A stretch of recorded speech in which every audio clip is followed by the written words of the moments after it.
ಅಮೆರಿಕದಲ್ಲಿ ಖಲಿಸ್ತಾನಿ ಉಗ್ರನ ಹತ್ಯೆಗೆ ಮೋದಿ ಸರ್ಕಾರ ಸಂಚು ನಡೆಸಿದೆ ಅನ್ನುವಂತಹ ಆರೋಪ ಬಲವಾಗ್ತಾ ಇದೆ. ಈಗ ಅಮೆರಿಕದ ನ್ಯೂಯಾರ್ಕ್ ಕೋರ್ಟ್ನಲ್ಲಿ ಭಾರತದ ಅಧಿಕಾರಿ ವಿರುದ್ಧ ನ್ಯೂಯಾರ್ಕ್ನಲ್ಲಿ ಚಾರ್ಜ್ ಶೀಟ್ ದಾಖಲಾಗಿದೆ. ಅಮೆರಿಕ ದೋಷಾರೋಪಣಾ ಪಟ್ಟಿಯಲ್ಲಿ ಭಾರತದ ವಿರುದ್ಧ ಗಂಭೀರವಾದಂತಹ ಆರೋಪವನ್ನು ಮಾಡಿದೆ. ಅಮೆರಿಕದಲ್ಲಿ ಖಲಿಸ್ತಾನಿ ಉಗ್ರನ ಹತ್ಯೆಗೆ ಮೋದಿ ಸರ್ಕಾರ ಸಂಚು ಮಾಡಿದೆ ಅನ್ನುವ ವಿಚಾರಕ್ಕೆ ಸಂಬಂಧಪಟ್ಟಂತೆ ನ್ಯೂಯಾರ್ಕ್ ಕೋರ್ಟ್ನಲ್ಲಿ ಚಾರ್ಜ್ ಶೀಟ್ ದಾಖಲಾಗಿದೆ. ಆ ಚಾರ್ಜ್ ಶೀಟ್ನಲ್ಲಿ ಭಾರತದ ಉನ್ನತ ಮಟ್ಟದ ಅಧಿಕಾರಿಯ ಹೆಸರು ಉಲ್ಲೇಖ ಆಗಿದೆ. ಗುರುಪತ್ವಂತ್ ಸಿಂಗ್ ಪನ್ನು ಖಲಿಸ್ತಾನಿ ಉಗ್ರ, ಈತನ ಹತ್ಯೆಗಾಗಿ ಭಾರತ ಯತ್ನಿಸಿತ್ತು ಅಂತ ಅಮೆರಿಕ ಭಾರತದ ಮುಂದೆ ವಿವರಗಳನ್ನು ಕೊಟ್ಟಿತ್ತು. ಇದು ಬಯಲಾಗೋದಕ್ಕೂ ಮೊದಲು ಫೈನಾನ್ಷಿಯಲ್ ಟೈಮ್ಸ್ ಈ ಸುದ್ದಿಯನ್ನು ಬಹಿರಂಗ ಮಾಡಿತ್ತು. ಅಮೆರಿಕದಲ್ಲಿ ಖಲಿಸ್ತಾನಿ ಉಗ್ರ ಗುರುಪತ್ವಂತ್ ಸಿಂಗ್ ಪನ್ನು ನನ್ನ ಮುಗಿಸೋದಕ್ಕೆ ಭಾರತ ಷಡ್ಯಂತ್ರವನ್ನು ನಡೆಸಿತ್ತ ಅನ್ನುವಂತಹ ವಿಚಾರ. ಪನ್ನು ಹತ್ಯೆಗಾಗಿ ಬಾಡಿಗೆ ಕೊಲೆಗಾರನನ್ನ ಭಾರತ ನೇಮಿಸಿತ್ತು ಅನ್ನುವ ಆರೋಪವನ್ನು ಅಮೆರಿಕ ನ್ಯೂಯಾರ್ಕ್ನ ಕೋರ್ಟ್ನಲ್ಲಿ ಅಮೆರಿಕದ ಜಸ್ಟಿಸ್ ಡಿಪಾರ್ಟ್ಮೆಂಟ್ ಮಾಡಿದೆ. ಭಾರತೀಯ ಮೂಲದ ಈ ಕೇಸ್ಗೆ ಸಂಬಂಧಪಟ್ಟಂತೆ ಭಾರತೀಯ ಮೂಲದ ನಿಖಿಲ್ ಗುಪ್ತಾ ಅರೆಸ್ಟ್ ಆಗಿದ್ದಾನೆ. ಭಾರತೀಯ ಅಧಿಕಾರಿಯ ಹೆಸರನ್ನು ಉಲ್ಲೇಖ ಮಾಡಿಲ್ಲ. ಭಾರತೀಯ ಅಧಿಕಾರಿಯ ಹೆಸರು ಉಲ್ಲೇಖಿಸದೆ ಚಾರ್ಜ್ ಶೀಟ್ನಲ್ಲಿ ವಿವರಗಳನ್ನು ದಾಖಲಿಸಲಾಗಿದೆ. ಈ ವಿಷಯವನ್ನು ಭಾರತದ ಜೊತೆ ಈಗಾಗಲೇ ಅಮೆರಿಕ ಪ್ರಸ್ತಾಪ ಮಾಡಿದೆ. ಎರಡೂ ದೇಶಗಳ ಅಧಿಕಾರಿಗಳು ಈ ಸಂಬಂಧಪಟ್ಟಂತೆ ಮಾತುಕತೆಯನ್ನು ನಡೆಸ್ತಾ ಇದ್ದಾರೆ. ನೀವು ನಮ್ಮ ಸ್ಕ್ರೀನ್ನಲ್ಲಿ ನೋಡ್ತಿದ್ರಿ, ಬಲಭಾಗದಲ್ಲಿರೋದು ಆರೋಪಿ, ಎಡಭಾಗದಲ್ಲಿರುವಂತಹ ವ್ಯಕ್ತಿ ಗುರುಪತ್ವಂತ್ ಸಿಂಗ್ ಪನ್ನು. ಈತ ಖಲಿಸ್ತಾನಿ ಉಗ್ರ ಸಂಘಟನೆಯ ನಾಯಕ. ಈತನನ್ನು ಮುಗಿಸೋದಕ್ಕೆ ಭಾರತ ನಿಖಿಲ್ ಗುಪ್ತಾ ಅಂತ ಒಬ್ಬ ವ್ಯಕ್ತಿಯನ್ನು, ಭಾರತೀಯ ಮೂಲದ ವ್ಯಕ್ತಿಯನ್ನು ಹೈರ್ ಮಾಡಿತ್ತು ಅನ್ನುವಂಥದ್ದು ಆರೋಪ. ಇದೇ ಕಾರಣಕ್ಕೆ ನ್ಯೂಯಾರ್ಕ್ನ ಕೋರ್ಟ್ನಲ್ಲಿ ನಿಖಿಲ್ ಗುಪ್ತಾನ ವಿರುದ್ಧ ಚಾರ್ಜ್ ಶೀಟನ್ನು ದಾಖಲು ಮಾಡಲಾಗಿದೆ. ನಿಖಿಲ್ ಗುಪ್ತಾ ಈ ಘಟನೆ, ಈ ಹತ್ಯಾ ಪ್ರಯತ್ನ ವಿಫಲವಾದ ನಂತರ ನಿಖಿಲ್ ಗುಪ್ತಾ ಅಮೆರಿಕ ತೊರೆದು ಚೆಕ್ ರಿಪಬ್ಲಿಕ್ ದೇಶಕ್ಕೆ ಹೋಗಿದ್ದ. ಆತನನ್ನು ಅಲ್ಲಿ ಬಂಧಿಸಲಾಗಿದೆ. ಕೆಲವೇ ದಿನಗಳಲ್ಲಿ ಆತನನ್ನು ಅಮೆರಿಕಕ್ಕೆ ಕರೆದುಕೊಂಡು ಬರಲಾಗುತ್ತೆ. ಜೂನ್ ಜುಲೈ ತಿಂಗಳಲ್ಲಿ ಅಮೆರಿಕದಲ್ಲಿ ನಡೆದಂತಹ ಘಟನೆ ಇದು. ಭಾರತಕ್ಕೆ ಬೇಕಾದಂತಹ ಮೋಸ್ಟ್ ವಾಂಟೆಡ್ ಉಗ್ರ ಗುರುಪತ್ವಂತ್ ಸಿಂಗ್ ಪನ್ನು, ಸಿಖ್ ಫಾರ್ ಜಸ್ಟಿಸ್ ಸಂಘಟನೆಯ ನಾಯಕ. ಈತನ ಹತ್ಯೆಗೆ ಭಾರತ ಪ್ರಯತ್ನ ಪಟ್ಟಿತ್ತು. ನಿಖಿಲ್ ಗುಪ್ತಾನನ್ನು ಬಳಸಿಕೊಂಡು ಭಾರತ ಗುರುಪತ್ವಂತ್ ಸಿಂಗ್ ಪನ್ನು ಹತ್ಯೆಗೆ ಪ್ರಯತ್ನ ಮಾಡಿತ್ತು ಅಂತ ಅಮೆರಿಕ ಹೇಳ್ತಾ ಇದೆ.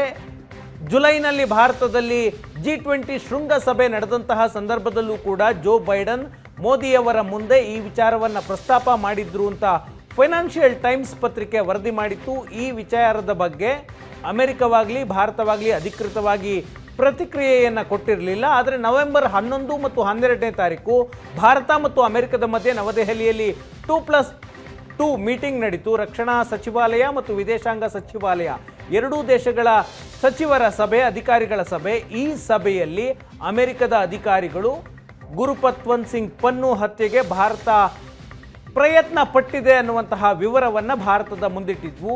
ಈಗ ಮೋದಿ ಸರ್ಕಾರದ ವಿರುದ್ಧ, ಮೋದಿ ಸರ್ಕಾರದ ಉನ್ನತ ಅಧಿಕಾರಿಯ ವಿರುದ್ಧ ಅಮೆರಿಕದ ನ್ಯೂಯಾರ್ಕ್ ಕೋರ್ಟ್ನಲ್ಲಿ ಖಲಿಸ್ತಾನಿ ಉಗ್ರನನ್ನು ಮುಗಿಸೋದಕ್ಕೆ ಸಂಚು ಮಾಡಿದಂತಹ ಆರೋಪ ದಾಖಲಾಗಿದೆ.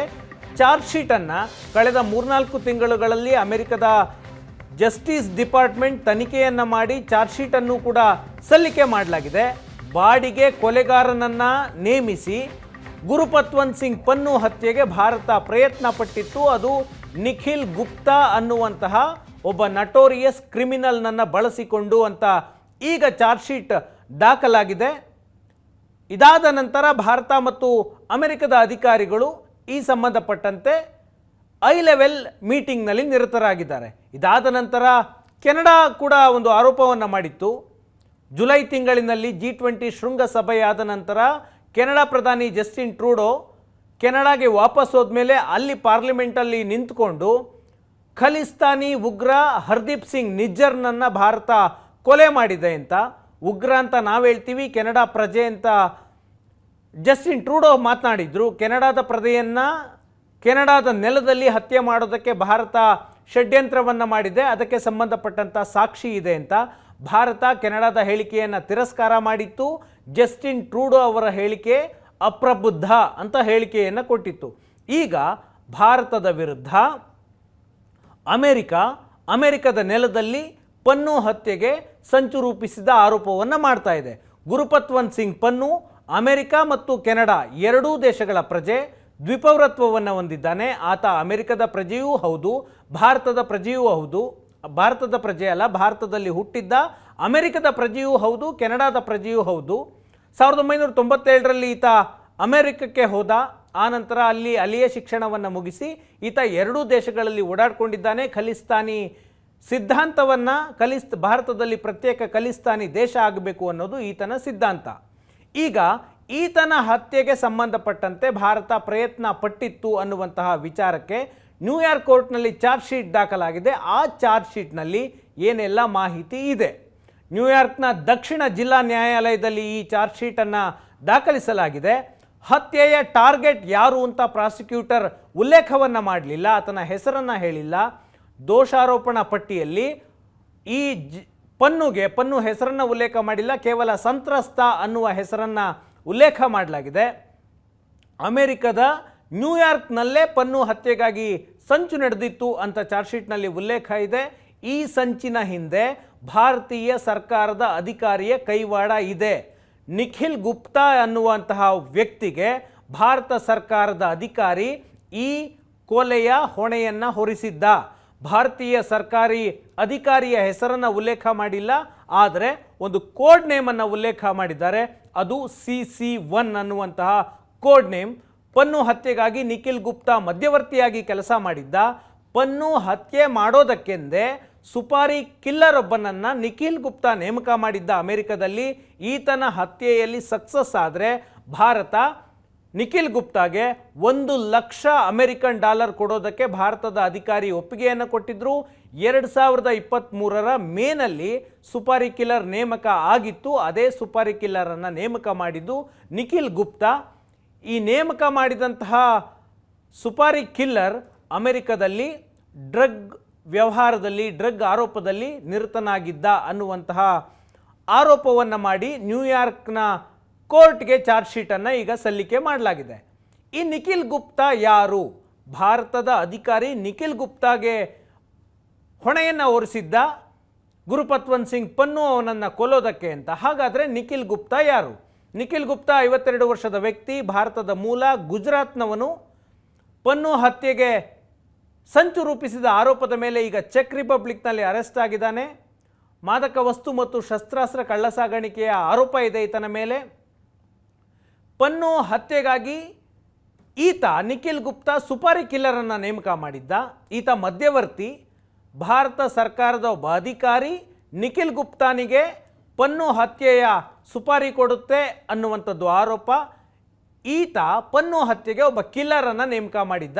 ಜೂನ್ 30ನೇ ತಾರೀಕು ಚೆಕ್ ರಿಪಬ್ಲಿಕ್ ದೇಶದ ಅಧಿಕಾರಿಗಳಿಂದ ಅರೆಸ್ಟ್ ಆಗಿದ್ದಾನೆ. ಈತನ ಮೇಲೆ ಹತ್ಯೆ ಯತ್ನ, ಹತ್ಯೆ ಸಂಚು ಆರೋಪದಡಿ ಕೇಸ್ ಹಾಕಲಾಗಿದೆ. ತಲಾ 10 ವರ್ಷ ಅಂದರೆ 20 ವರ್ಷ ಶಿಕ್ಷೆಯಾಗುವಂತಹ ಸಾಧ್ಯತೆ ಇರುವ ಕೇಸ್ ಇದು. CC1 ಅನ್ನುವಂತಹ ಅಧಿಕಾರಿಯ ಹೆಸರನ್ನು ಚಾರ್ಜ್ ಶೀಟ್ನಲ್ಲಿ ನ್ಯೂಯಾರ್ಕ್ ಕೋರ್ಟ್ನಲ್ಲಿ ಉಲ್ಲೇಖ ಮಾಡಲಾಗಿದೆ. ಈತ ಭಾರತ ಸರ್ಕಾರದ ಅಧಿಕಾರಿ. ಈತನ ಕೋಡ್ ನೇಮನ್ನು CC1 ಅಂತ ಕೊಡಲಾಗಿತ್ತು ಅನ್ನುವಂಥದ್ದು ಚಾರ್ಜ್ ಶೀಟ್ನಲ್ಲಿರುವಂತಹ ಉಲ್ಲೇಖ. ಭಾರತದ ಹಿರಿಯ ಫೀಲ್ಡ್ ಆಫೀಸರ್ ಅಂತ ಉಲ್ಲೇಖ ಮಾಡಲಾಗಿದೆ. ಸಹಜವಾಗಿ ಇಂಟೆಲಿಜೆನ್ಸ್ ಬ್ಯೂರೋ ಅಧಿಕಾರಿಗಳನ್ನು ಫೀಲ್ಡ್ ಆಫೀಸರ್ ಅಂತ ಕರೀತಾರೆ.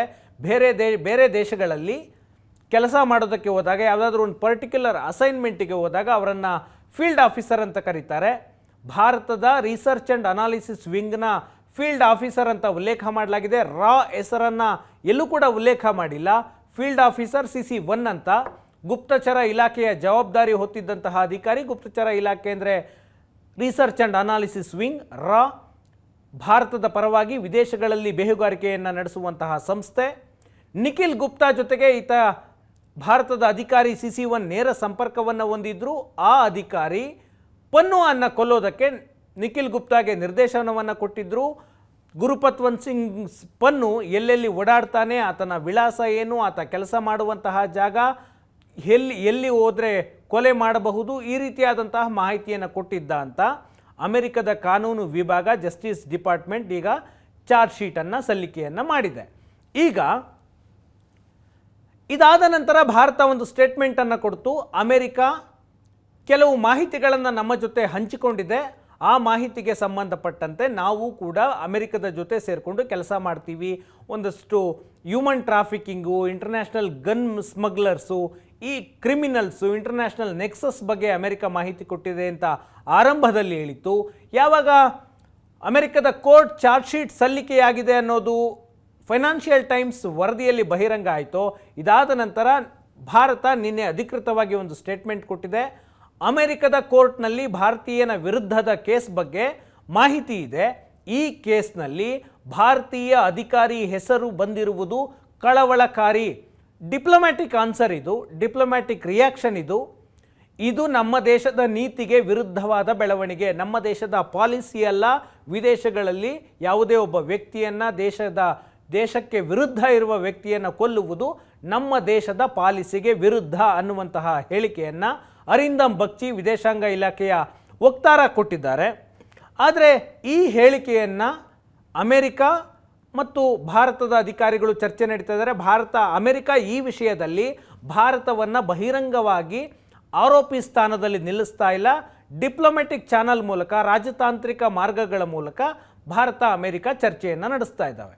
ಆದರೆ ಕೆನಡಾ ಹರ್ದೀಪ್ ಸಿಂಗ್ ನಿಜ್ಜರ್ ಹತ್ಯೆಯನ್ನು ಭಾರತ ಮಾಡಿದ್ದೆ ಅಂತ ಆರೋಪ ಮಾಡಿತ್ತಲ್ಲ, ಈಗ ಕೆನಡಾ ಅಮೆರಿಕದ ಮುಂದೆ ಮೋದಿ ಈ ಹಿಂದೆ 2019 ಲೋಕಸಭಾ ಚುನಾವಣೆಯ ಪ್ರಚಾರದಲ್ಲಿ ಒಂದು ಹೇಳಿಕೆಯನ್ನು ಕೊಟ್ಟಿದ್ದರು.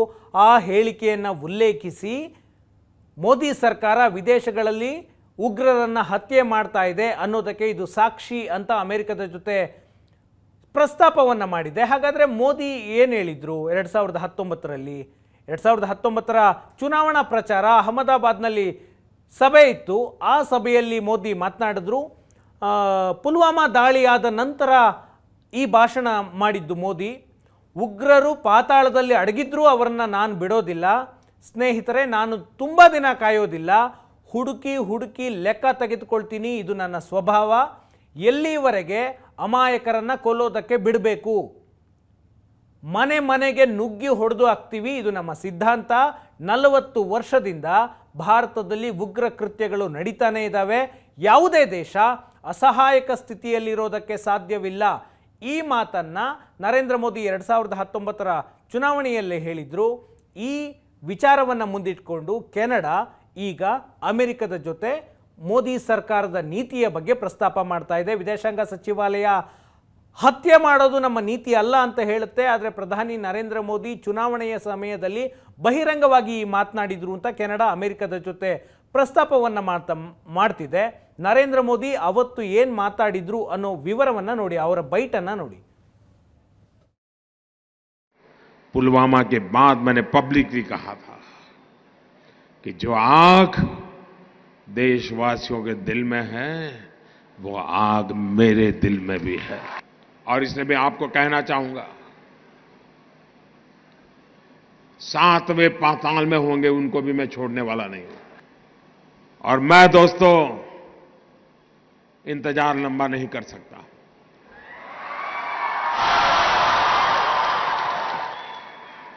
चुन चुन करके हिसाब लेना ये मेरी फितरत है।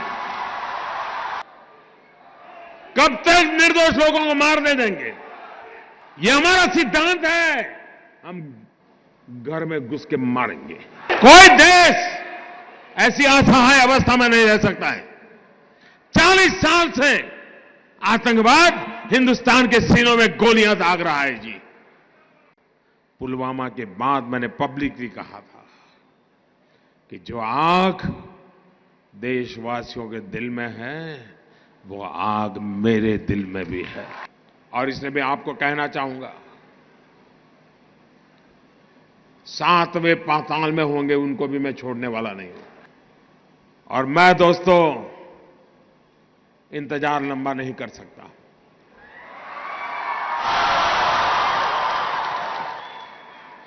चुन चुन करके हिसाब लेना ये मेरी फितरत है। कब तक निर्दोष लोगों को मारने देंगे? ये हमारा सिद्धांत है। हम घर में घुस के मारेंगे। कोई देश ऐसी असहाय अवस्था में नहीं रह सकता है। 40 साल से आतंकवाद हिंदुस्तान के सीनों में गोलियां दाग रहा है जी। 2019ರಲ್ಲಿ ಮೋದಿ ಗುಜರಾತ್ನ ಅಹಮದಾಬಾದ್ನಲ್ಲಿ ಮಾಡಿದಂತಹ ಭಾಷಣ ಇದು.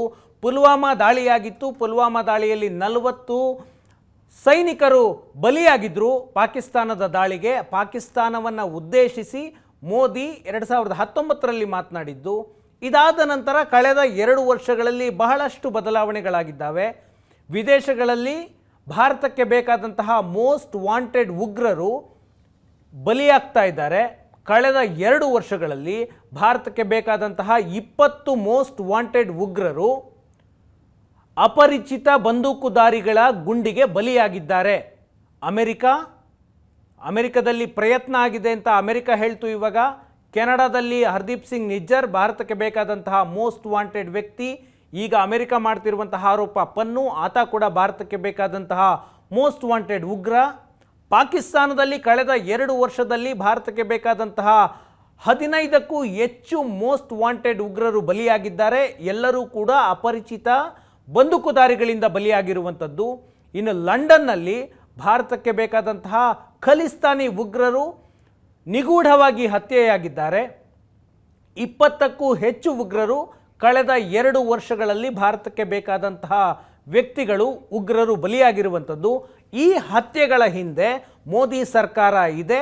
ಅದಕ್ಕೆ ಉದಾಹರಣೆ ಮೋದಿ ಸರ್ಕಾರದ ಈ ಹೇಳಿಕೆ ಅಂತ, ಮೋದಿಯವರ ಈ ಹೇಳಿಕೆ ಅಂತ ಕೆನಡಾ ಅಮೆರಿಕದ ಮುಂದೆ ಪ್ರಸ್ತಾಪವನ್ನು ಮಾಡ್ತಿದೆ. ನ್ಯೂಸ್ 360ಯಲ್ಲಿ ಒಂದು ಬ್ರೇಕ್ ತೆಗೆದುಕೊಳ್ತೀನಿ. ಬ್ರೇಕ್ನ ನಂತರ ಮತ್ತಷ್ಟು ಸುದ್ದಿ.